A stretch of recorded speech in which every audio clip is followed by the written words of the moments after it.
Pitao me sinoć neki novinar iz Hrvatske, hoćemo li mi pokušati osloboditi Krupu i dokle mislimo ići. Ja sam rekao da nećemo pokušati, nego da ćemo mi osloboditi Krupu, a ićemo do Drine.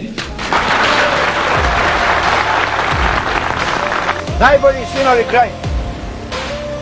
Mi danas pišemo istoriju Bosne.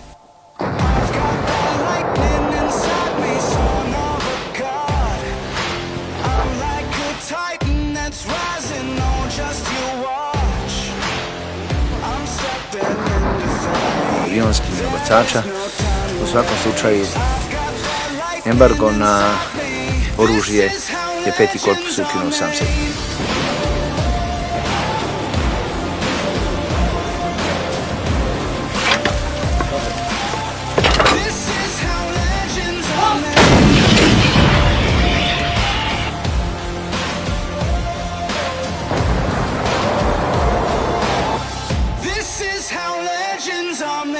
Imati inicijativu za konačnog oslobođenja. Naš konačni cilj mora biti državne granice Srbije.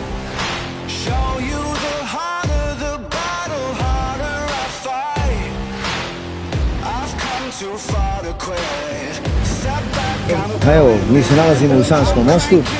Jedinice naše armije su oslobodile ovo područje.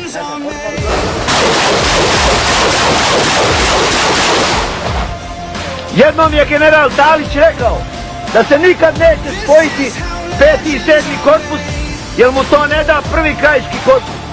A ja sam mu odgovorio, to je tačno i zato ćemo mi uništiti 1. krajiški korpus pa ćemo se spojiti.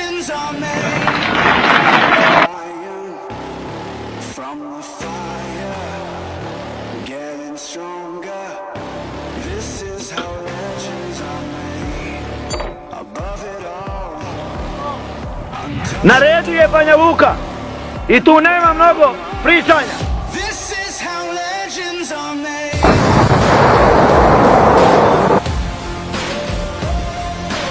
Dobrodošli u Bosansku Krajinu.